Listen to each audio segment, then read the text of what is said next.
are there certain events when you're telling me about the bulimia? Were there ever certain events or certain occasions where you're talking? I'm hearing you say and repeat the word urge.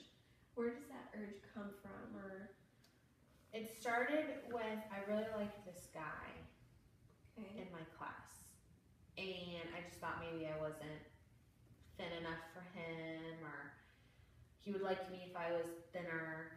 So I started doing it. And then I realized it made me feel better. So then when I would have like a big test coming up, or like I was really stressed out with a project, it just made my anxiety go away a little bit, because it was something that I could control. I didn't control when a test was coming, or when I had a project, or if I wasn't getting along with my friends, or if I wasn't getting along with my group mates. But I could control what I was doing. So then it would just make me feel a little bit better when I did that. Okay. And this is a time where you did it, where the bulimia was going on in college. Was it all through college, or was it? It was about 2 years. Okay. So half of the time that you were there. Yeah. Okay. And then my friends just helped me, and they're like, we don't like seeing you like this, being sick, so you just stop. And so I just kind of did. Well, I want to congratulate you that you found the inner will to overcome that. However, I will say that although you have a great support system with your friends, and I'm sure your family, maybe it would be something that you could talk about a little more, only because do you feel that that urge might come back? Yeah, I'm feeling it. Okay. With these panic attacks, because they're stressing me out. Okay. I don't like it. Okay. What would be, so I'm hearing that you want to get rid of the panic attacks, you want to learn how to get a handle on that, and you're telling me about the bulimia, and that you would like to not get there again, because you overcame that. That's something that happened in your past. You would like to have, not get there. Now, what would you say your goals are with therapy? What would you like to accomplish? I guess I want to learn how to like not maybe take everything so seriously, because if I get a bad grade, it's not the end of the world. And now that I'm not in school, so I have to transfer that to real world. So if I don't meet a deadline on time, it's not the end of the world. Right. But then I start thinking that I'll get fired if I don't meet a deadline on time, or I'm new, so I have to like prove myself more than everyone else. So I want to just get those thoughts out of my head, because then that causes me to have more anxiety. And maybe a way to do that would be to learn how to control yourself, your inner self-talk. Sometimes our own voices inside can drive us to believe a certain way, or to act a certain way. But we don't really, most of the time, it's hard to take notice that we're even talking to ourselves that way. But once we're self-aware that it's going on, maybe we can, tweak it a little. So how you're saying that, the world isn't going to fall apart if you don't meet a deadline, or if, it is naturally stress-provoking, but it'll be okay, and you won't be any less of a person. And it sounds like, from what you're telling me, that a lot of that could come from how, the way that your parents brought you up, the behavioral, system that they had, place for you to follow. That could be the way that you're wanting to live your life now, and maybe since, you have a job now, you graduated from school, which is great, it could be a good idea to learn different ways, different behavioral systems to follow now. Yeah, that'd be good. So, so you told me your goals.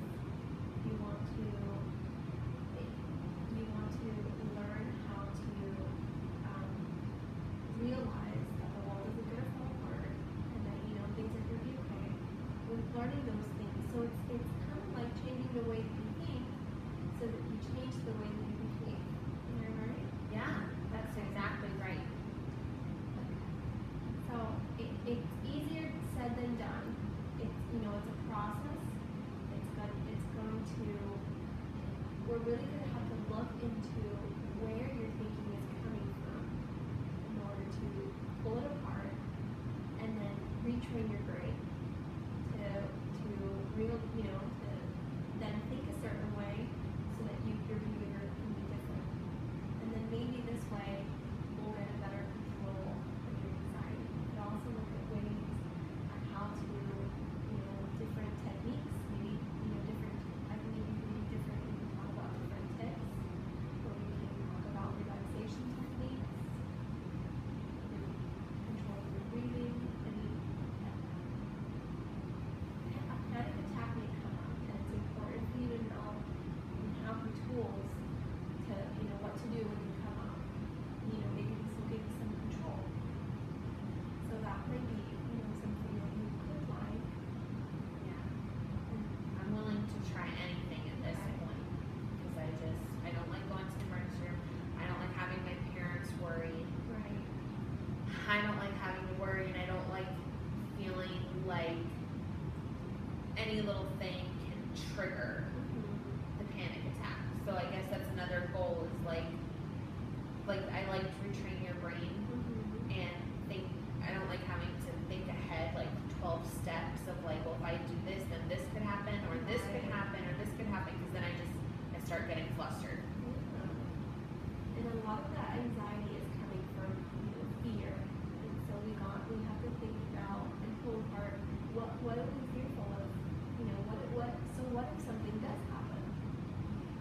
Let's think ahead. What if we do that? Let's think ahead about something scary. So what if you do fail, or what if you do, what if you don't meet this deadline? What will happen?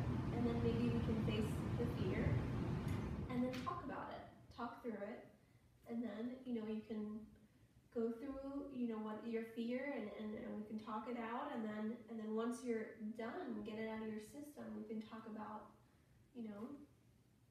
things are okay and the world didn't end. So it's really about coming back. When there's anxiety, there's a lot of what if and there's a lot of thinking, but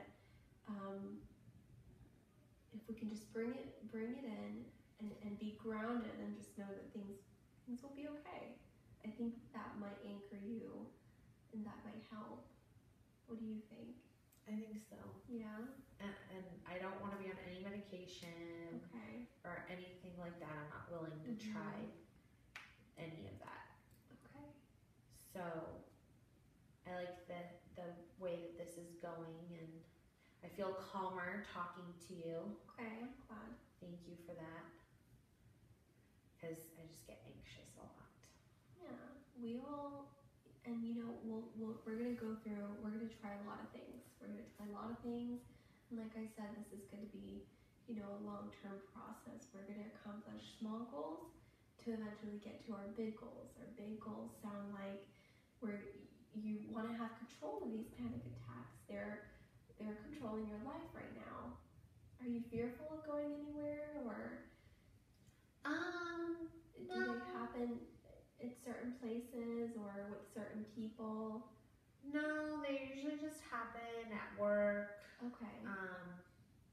Not so much. Sometimes at my parents' house, I guess, because I'm used to not having to have any rules, if you will, or I'm able to do whatever I want because I'm in my own dorm room. But then now that I'm back at home with them, I've been so accustomed to just living on my own, and not that they're like bad parents and they have me do like a lot of rule following or anything like that, but just the being able to do whatever I want whenever I want to do it has been like kind of shifted and taken away, so that causes me some stress because I might leave dishes in the sink and I'll get to it later, but then my mom wants me to put them away right away, and then she gets on me, and then then I get like, I'm like, I was gonna do it, and she didn't give me the chance, and then I get mad. Okay.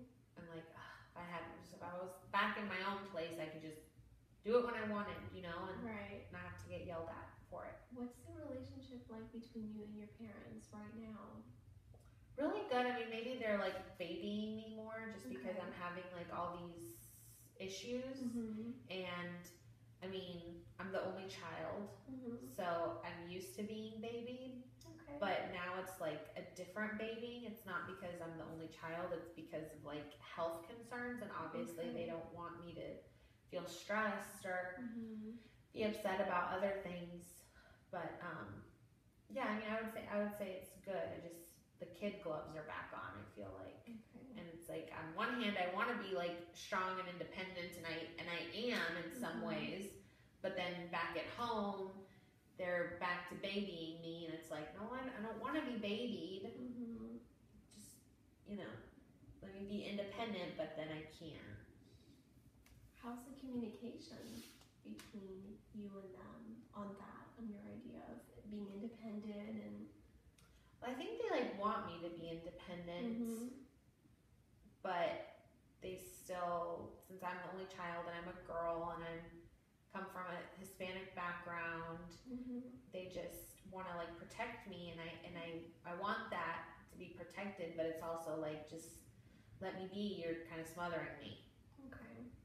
So I say that, and then sometimes I might not say it in like the nicest way, and then because I'm aggravated and frustrated, so I kind of like lash out. Right. I don't mean to, but I do because of my frustration, and then they don't take that well, and then they're like, why are you yelling? And then it just like turns into like this whole thing. Okay. How do you feel their grasp is of the whole panic attack situation? Are they aware of the bulimia, or are they aware of? They don't know about the bulimia. Okay. That's a secret. Okay. But like, I had a panic attack at their house, so they know about that, and they know like how I want to do a good job, and they want me to do a good job at work. Right. So it's like, I want to succeed for myself, but then I also want to succeed for them, because like that's how they raised me to be, you know, alpha and go-getter and be the best at everything that I do, because like, it's like that movie, the Ricky Bobby movie or whatever, if you're not first, you're last. And then he like grows up, and then the dad says, well, that's stupid if you're not, but as a kid, you're told that if you're not first, you're last. So it's like, that's how I feel. And that's hard to meet when you're an adult, because you don't always have to be first, you know, and it's part of that retraining your brain to know that, and to, you know that it's gonna be okay if you're second or third, or, you know, so. Yeah. Would you be interested in including your parents in a therapy session or two, or? That would probably be beneficial, I think, for everybody. Okay, and we'll get to it. You know, we'll play it by ear and see how our sessions are going, and this way we can, if you'd like, maybe then to come in on a family session to talk about the panic attacks and how, because the tools that you're going to be learning it's going to be interesting if they learn the same tools, so that everybody can work on the same thing at home, since you guys are living together. That's okay. Good. Yeah. All right. Thank you, Susan. I think we have a set idea of you know, where we want to go. I think that we can do great things, and I think that you're in good hands. Thank you. Okay. Thank you so much. You're welcome.